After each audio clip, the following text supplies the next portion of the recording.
देखो बेसिक जो कंसेप्ट है दूसरे चैप्टर में ही ऑलरेडी मैं पढ़ा चुका हूं, दोबारा पढ़ाने की जरूरत है नहीं कि चर क्या है अचर क्या है। ये सारा का सारा जो टॉपिक है पॉइंट है आप लोग अच्छे से समझते हो। किसी को दिक्कत हो तो बोलो कि एक बार और बता दो।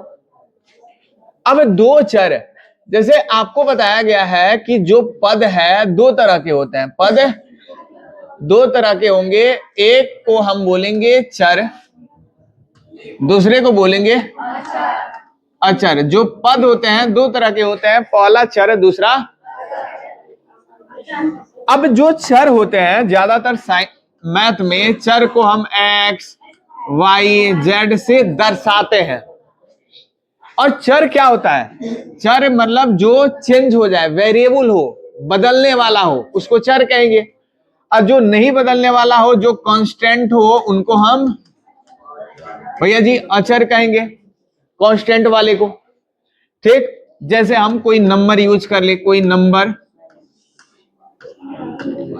नंबर 2 4 9 10 पाई वगैरह, ये सब के सब क्या है? अचर है, क्योंकि इनका मान नहीं बदलने वाला है। अब सवाल में यहां कह रहे हैं कि दो चर से क्या समझ में आ रहा है? इसमें दो चर कंसीडर होगा। दो चर से मतलब ये समझ में आ रहा है कहीं एक्स होगा तो उसके साथ साथ वाई भी होगा, एक्स होगा तो उसके साथ साथ वाई भी होगा। और रैखिक का मतलब क्या है? जिस पद का घात एक हो, जिस पद का घात एक हो, एक का मतलब ही होता है रैखिक। क्या होता है?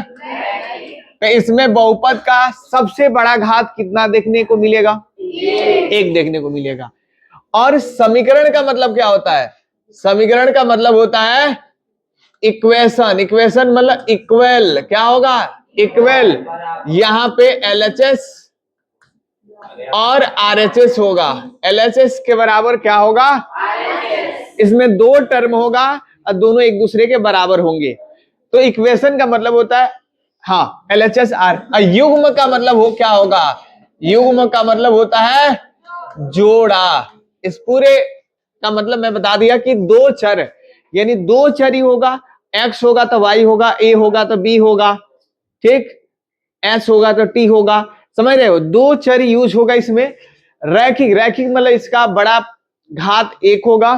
तीसरा देखो समीकरण, समीकरण का मतलब इसमें एलएचएस बराबर आरएचएस होगा। और युग्म का मतलब होता है जोड़ा। इसमें एक इक्वेशन नहीं होगा जब, बल्कि कितना होगा?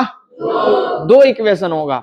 याद रखो, एक चर वाले रैखिक समीकरण को सॉल्व करने के लिए एक समीकरण की जरूरत पड़ती है। एक चर वाला रैखिक समीकरण हो उसको सॉल्व करने के लिए एक समीकरण की जरूरत पड़ता है। दो होगा तो दो समीकरण की जरूरत पड़ेगा, तीन होगा तो तीन समीकरण का जरूरत पड़ेगा, चार होगा तो चार समीकरण का जरूरत पड़ेगा।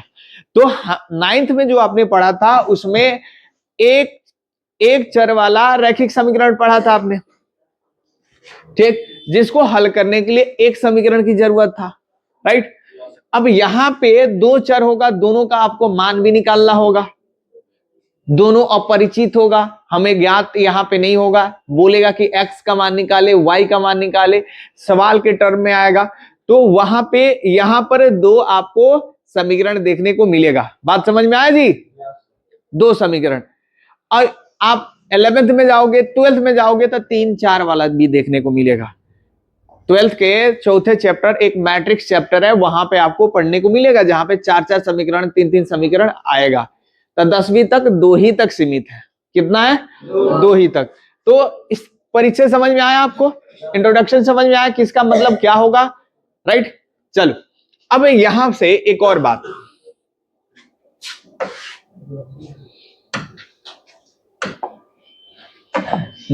एक और बात आपको ध्यान देना है। वो बात क्या ध्यान देना है? जैसे मैं बोला समीकरण, तो आपने बोला समीकरण का मतलब होता है जहां पर एलएचएस बराबर आरएचएस हो, जहां पर एलएचएस बराबर आरएचएस हो। ध्यान से समझना, मैं बहुत बेसिक चीजें बता रहा हूं आपको। यहां पर जब एलएचएस आरएचएस के बराबर हो तो इसी को कहा जाएगा समीकरण। इसी को क्या कहा जाएगा? भैया जी समीकरण कहा जाएगा। मगर अगर कोई सवाल दिया होगा तो समीकरण में दिया नहीं होगा, आपको समीकरण में बनाना होगा, समीकरण में आपको बनाना होगा, समझ रहे हो। अब मैं यहां पे कहूं, मैं एक बात कहूं, ध्यान से सुनो। हाँ, राम के पास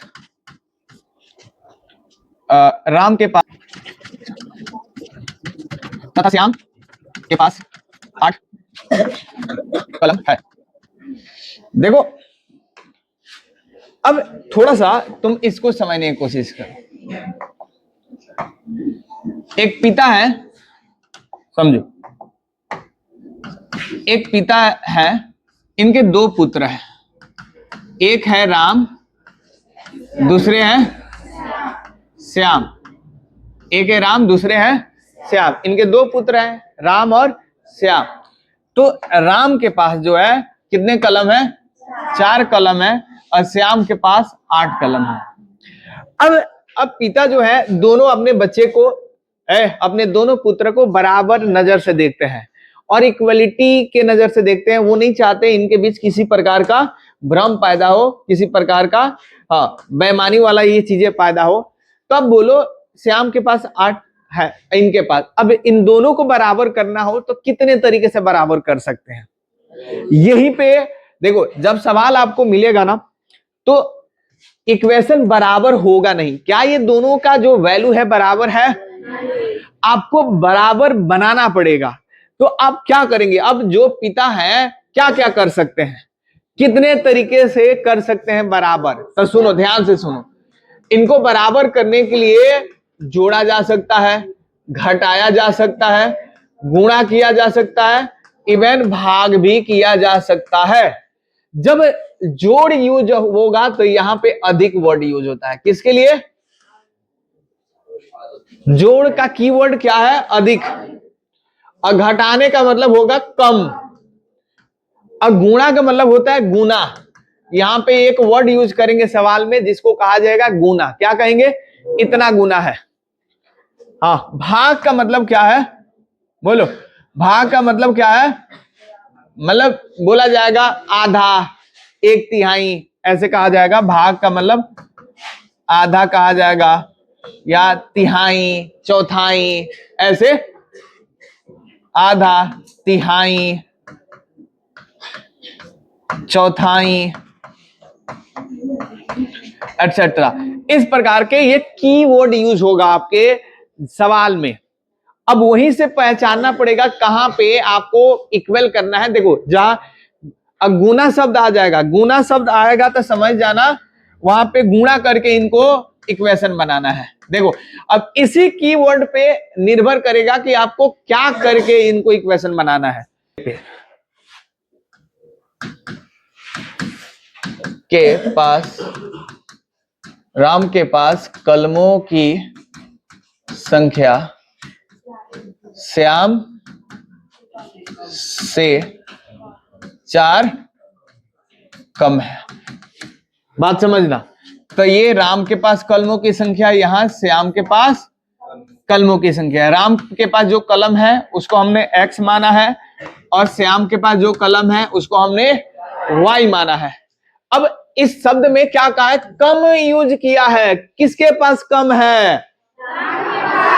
राम के पास 4 कम है, तो वो घटाओगे किधर से? समझ में आ रहा है? कम ये है, लेकिन घटाना क्या मतलब? अभी तुम्हें बता दिया था कि इनके पास 4 है, इनके पास 8 है। क्या ये इक्वेशन है? तो इक्वेशन बनाने के लिए करोगे क्या? किस में घटाओगे? इनके पास कम है तो घटाओगे किस में? क्यों?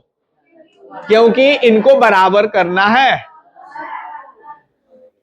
ये 8 है तो 8 में से 4 घटा दोगे तो क्या?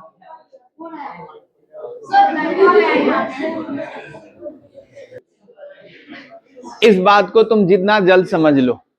ये बात नहीं समझोगे तो इस चैप्टर का एक भी क्वेश्चन तुम्हारे अगल बगल नहीं आएगा, तुम्हारे हवा नहीं लगेगा। याद रखो, ये तुम्हें समझना पड़ेगा। और ये चीज लोग पढ़ाते नहीं है। मैं गारंटी दे रहा हूं ये सारी चीजें तुम्हें कहीं भी पढ़ने को नहीं मिलेगा। देखो, अब देखो, अब इन्होंने कम वर्ड किया है तो मैं क्या करूंगा, घटाऊंगा। तो कम किसके पास, राम के पास कलमों की संख्या श्याम से 4 कम, इसके पास 4 कम है। तो इसमें हमने क्यों घटाया, क्योंकि इनके पास 4 बराबर लाना है ना। इनके पास 8 है तो इनके पिताजी क्या किए, अब इनके जो पिताजी है क्या किए कि इससे मतलब ये दोनों झगड़ा करने लगे, दोनों पुत्र है, दोनों को इक्वली लाना है। तो इसमें से क्या किए, इनके श्याम से 4 कलम ले लिए, 4 कलम ले लिए। अब दोनों के पास बराबर हो गया क्या, और इसी को बोला जाएगा इक्वेशन। इक्वेशन बन गया, इसी को क्या कहा जाएगा, समीकरण। पहला एक समीकरण बताया, दूसरा समीकरण सुन लो। दूसरा बनाओ, लिख देता हूं।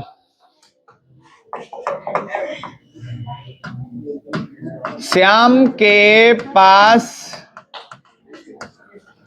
कलमों की संख्या राम से कितना ज्यादा है, 4 अधिक है या ज्यादा है। देखो यहां 4 और 8 हम लोगों को पता नहीं होगा, सवाल में वही तो निकालना होगा राम के पास कितना होगा। आपको आंसर डायरेक्ट बता दिया कि आपको फील हो, ठीक। चलो आगे बढ़ते हैं और बताओ यहां पर। अब देखो ये हो गए राम, राम के पास ये हो गए राम, यहां हो गए श्याम। अब इनको हमने इनके पास जो पेन है उनको हमने y माना है, इनके पास पेनों की संख्या को x हमने माना है। अब क्या करेंगे, संख्या 4 अधिक है, किसके पास 4 अधिक है। अब क्या ये बराबर है क्या, तो बराबर कैसे होगा, किसमें 4 अधिक का मतलब जोड़ेंगे ना, कहां जोड़ेंगे, इनमें जोड़ दे क्या, इनमें जोड़ेंगे तो ये और अधिक हो जाएगा। तो किसमें जोड़ेंगे, राम में 4 जोड़ देंगे। अब ये बन गया इक्वेशन। ऐसे ही आपको इक्वेशन बनाना होगा, किसमें जोड़ोगे, जिसमें कम होगा। क्या इतनी बात समझ में आया। अब एक और बात, हाँ, राम के पास कलमों के संख्या श्याम से आधी है, कितना है, आधा है या आधी है। अब यहां हो गए राम साहब, यहां श्याम जी। अब इन दोनों का, इनमें इनके पास जो पेन है x, इनके पास जो कलम है इनको हमने y मान लिया है। अब बताओ तुम लोग, कलमों की संख्या से आधा है, किसके पास आधा है, आधा का मतलब क्या होता है, 2, 1/, किसमें 2 से भाग देंगे, क्या ये बराबर है, तो हम किसमें 2 से भाग देंगे, इसमें 2 से भाग देंगे। अब हो जाएगा ये, बोल, समझ में आया, ये बात समझ में आया। अब एक और वाला लाइन मैं ले लेता हूं, हाँ, इस बात को ऐसे भी, चौथा, श्याम के पास कलमों की संख्या राम से 2 गुनी है, कितना है। अब यहां हो गए राम और यहां श्याम। अब बताओ, इनके पास जो कलम है इनको हमने x माना, इनके पास जो कलम है y माना। अब क्या करेंगे, अब क्या ये बराबर है, कौन 2 गुना है, श्याम 2 गुना है, तो 2 से किसमें गुणा करेंगे, इनमें 2 से गुणा कर देंगे। अब यहां भी इक्वल हो गया, इसी को इक्वेशन बोलते हैं।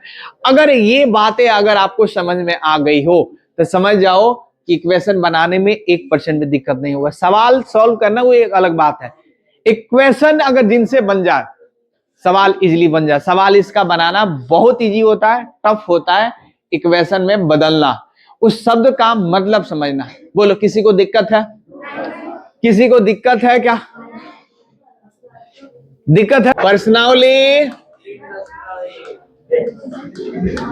3.1 का पहला सवाल है, आप लोग भी बनाना।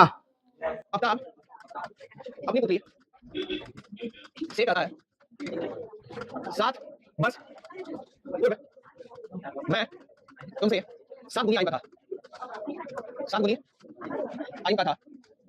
अब से 3 वर्ष बाद मैं तुमसे केवल 3 गुनी आयु का रह जाऊंगा। इस स्थिति को बीजगणित में बदलना। बीजगणित में देखो, आपको इक्वेशन, कुल मिलाकर इक्वेशन आपको बनाना है। क्या करना है? इक्वेशन बनाना है। क्या तुम बना सकते हो? देखो, जो मैं ट्रिक्स बता रहा हूं वो पहले ध्यान दो। स्टॉप राइटिंग, यहां ध्यान दो। देखो, 2 लाइन होगा, 2 लाइन से 2 इक्वेशन बनेगा। 2 लाइन से पहला ट्रिक्स है कि इसमें 2 समीकरण के लिए 2 इक्वेशन बनाने के लिए आपके पास 2 लाइन दिया रहेगा। 1 लाइन में नहीं, 2 लाइन में दिया रहेगा। पहला चीज आपको ध्यान देना है, पहला लाइन से पहला इक्वेशन बनेगा, दूसरे लाइन से। जैसे देखो, आफ्ताब अपनी पुत्री से कहता है, यहां से ये कहता है, क्या कहता है, जहां से आगे क्या कहता है, 7 वर्ष पूर्व मैं तुमसे 7 गुनी आयु का था। ये पहला लाइन है, 7 वर्ष पूर्व मैं तुमसे 7 गुनी आयु का रह जाऊंगा। उसके बाद कह रहे हैं, दूसरी लाइन यहां से शुरू हो रहा है, अब से 3 वर्ष बाद मैं तुमसे केवल 3 गुनी आयु का रह जाऊंगा। ये आपका यहां से लेकर यहां तक ये दूसरा लाइन है। मतलब 2 लाइन से 2 समीकरण बनेगा, लेकिन समीकरण बनाना कैसे है वो ध्यान दो।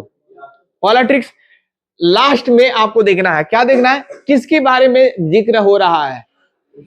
एज के बारे में, उम्र के बारे में जिक्र हो रहा है। ठीक, आयु का जिक्र हो रहा है। तो याद रखो, सबसे पहले आप इसमें मान लोगे लास्ट, जो भी चीज आपको इसमें बोले ना कि ये ज्ञात करे, तो वहां से पकड़ा जाता है। सबसे पहले इसमें आपको मान लेना है, माना कि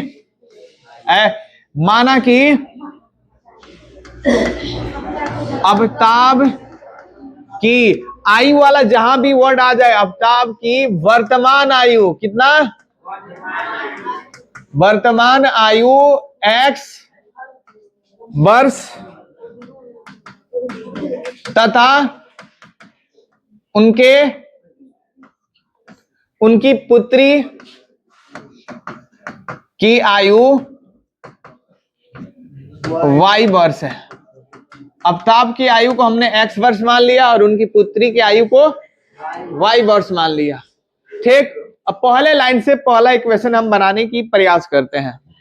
पहला लाइन में जो भी कह रहे हैं, यहां पे मैं आपको समझाने के लिए लिख दे रहा हूं। आफ्ताब यहां लिख देता हूं, और यहां पे क्या लिखूंगा, पुत्री, उनकी पुत्री। आफ्ताब की आयु को हमने x माना है, उनकी पुत्री को y को y। क्या दोनों की आयु कभी बराबर होगा क्या? तो बराबर करने के लिए हम क्या यूज करेंगे? इक्वेशन का यूज करेंगे। इक्वेशन का जो तरीका अभी मैं पढ़ाया हूं वही यूज करेंगे। जैसे इन्होंने बोला है, आफ्ताब अपनी पुत्री से कहता है 7 वर्ष पूर्व, 7 वर्ष पूर्व। एक बात बताओ, 7 वर्ष पूर्व का मतलब क्या है? मतलब वर्तमान आयु से 7 वर्ष पहले। जैसे आयुष, खड़ा हो जाओ, तुम कितने वर्ष का है? 14। 7 वर्ष पहले तुम कितने का होगा? मान लो यहां आयुष है, आयुष और इनके पिताजी है। ठीक, आयुष का आयु है 14 वर्ष, इनके पिताजी का आयु मैं मान लिया 40 वर्ष है। तो 7 वर्ष पहले आयुष कितना में होगा जी? 7 वर्ष पहले, 7 वर्ष पहले आयुष कितने का होगा? और अभी वर्तमान आयु जितना भी है इसमें से 7 घटा लेंगे। अच्छा, 7 वर्ष पहले यही 7 का होगा। इनके पिता कितने के होंगे? 33 के होंगे। 40 में से 7 इनमें भी घटाएंगे। आयु तो एक साथ बढ़ता भी है, एक साथ, समझ रहे हो? तो इनका 14 माइनस 7, इनका कितना 40 माइनस 7। तो 7 वर्ष पूर्व की अगर बात करूं तो इसमें से अगर मैं 7 घटाऊंगा तो इसमें से भी 7 घटेगा कि नहीं घटेगा? पिता और पुत्र दोनों में से घटेगा कि नहीं घटेगा? चलो कह रहे 7 वर्ष पूर्व, पूर्व मतलब पहले। बैठ जाओ बाबू, मैं तुमसे 7 गुनी, गुनी का मतलब क्या आ गया? गुणा करके इक्वेशन बढ़ाएंगे। क्या करके? कौन 7 गुना था?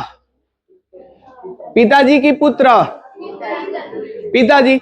तो ये 7 वर्ष पहले 7 गुनी काय के थे, तो 7 से गुणा किसमें करेंगे? पुत्री में गुणा करेंगे। इसमें हमने 7 से गुणा करना। अब इक्वेशन बैठ गया। क्या आपको बात समझ में आया? किसमें हमने 7 से गुणा किया? पुत्री के आयु में किया। तो ये इतना हो गया। तो अब बोलो x माइनस 7, यहां क्या होगा? अब हल कर लेना है। 7y और 7 सते। अब इसको कैसे बनाना है पहले ये देख लो। हाँ, x 7y इधर आ गया तो माइनस 7y बराबर क्या होगा? यहाँ -49 है और 7 प्लस इधर आएगा तो +7 होगा, यानी x माइनस 7y क्या होगा इधर? बराबर बोलो ना, 49 में से 7 घट गया 42 होगा क्या? -42। 42 को इधर ला लो, x माइनस 7y बराबर इधर आ गया +42 बराबर 0। पहला इक्वेशन आ गया। इक्वेशन ऐसे भी रख सकते हो। क्या आपको समझ में आया? कितना इक्वेशन बना? एक। पहले लाइन से हमने पहला इक्वेशन बनाया, दूसरे लाइन से यहीं पे दाएं तरफ मैं बना ले रहा हूं। दूसरा लाइन ध्यान दो, इसको मिटा दे रहा हूं। आयुष और उनके पिताजी को। चलो